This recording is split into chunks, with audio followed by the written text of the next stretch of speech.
Merci. Bon, au niveau de LSD, nous nous adressons surtout à la Banque africaine de développement pour accompagner ces femmes. Parce que la banque a mis en place des politiques de sauvegarde environnementale et sociale pertinentes et elle est tenue de les appliquer dans le projet Sendou comme dans tous ses projets en Afrique. Et depuis 2009, la banque a failli à ses obligations.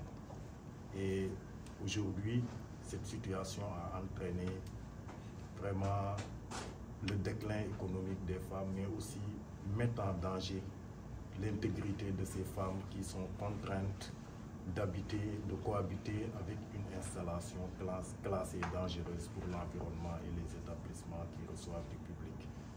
Donc au niveau de LSD, notre stratégie, c'est surtout de rappeler à la Banque africaine de développement et à FMO qu'elles ont l'obligation de rendre compte et d'appliquer leur politique scrupuleusement dans les projets qu'ils financent en Afrique.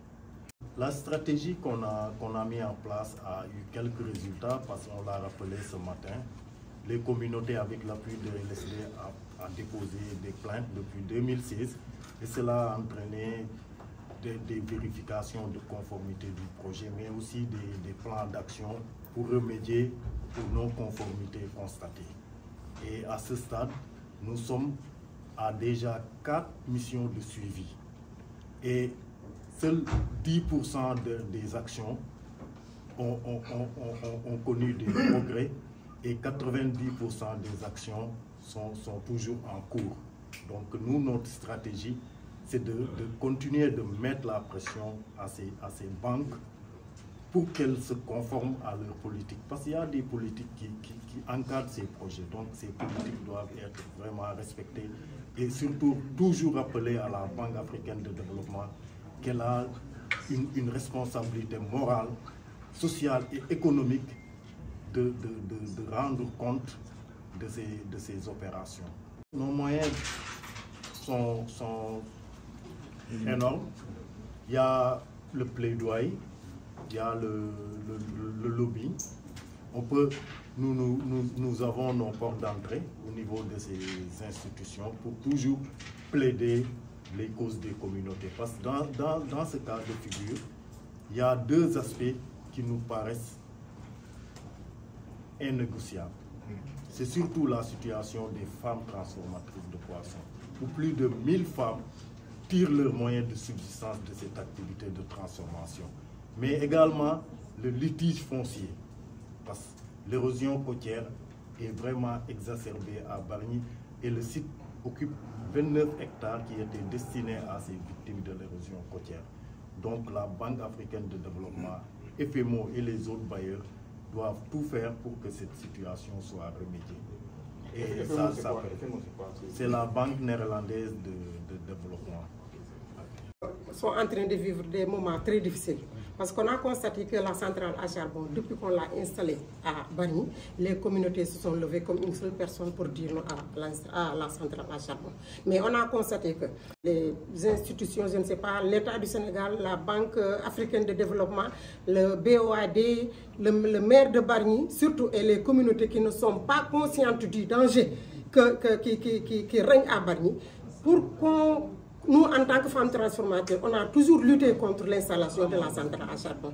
Par exemple, des communautés qui vont à la centrale, on leur donne 2 rangées de sucre, un quart de litre d'huile, 2 sticks de café pour essayer de contrecarrer les communautés qui luttent contre la centrale à charbon. Nous interpellons l'État du Sénégal parce que ceux qui sont maintenant au pouvoir était venu à Bargny pour nous accompagner sur la lutte contre la centrale à charbon. La BAD, qui doit nous aider à nous développer, est dans ça aussi. Et aussi la centrale à charbon qui corrompt les communautés, parce que ce qu'ils font, c'est de la corruption.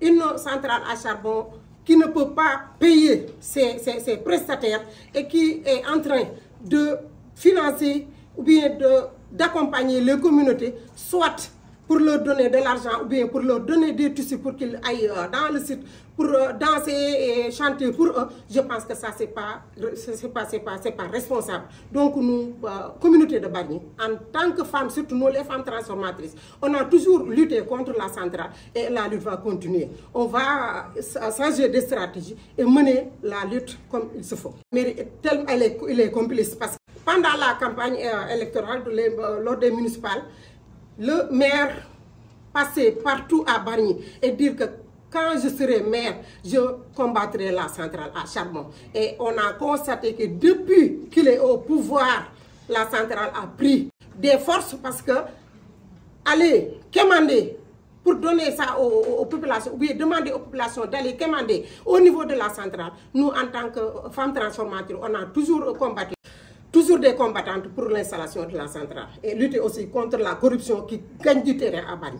Pas perdu parce que, comme j'ai dit tout à l'heure, actuellement le charbon, ce n'est pas juste les communautés qui le combattent. Avec le réchauffement climatique, voilà, ce qui se passe un peu partout dans le monde, l'ère du charbon est révolue. Nous ne sommes plus seuls sur le combat. Maintenant, il y a beaucoup de personnes qui sont en train de mener aussi ce combat pour l'arrêt du charbon. Donc, je ne pense pas que c'est la peine perdue. Et puis, la centrale n'a jamais obtenu les 125 mégas. Donc, il y a de problème à problème. Il y a combien de promoteurs qui se sont succédés depuis les Marocains, les Israéliens jusqu'à présent. Donc, ils n'ont pas encore atteint leur vitesse de croisière. Donc, et c'est le combat qui a favorisé ça. Donc, on va mettre la pression, on va continuer avec les nouvelles autorités. Nous pensons qu'on aura gain de cause.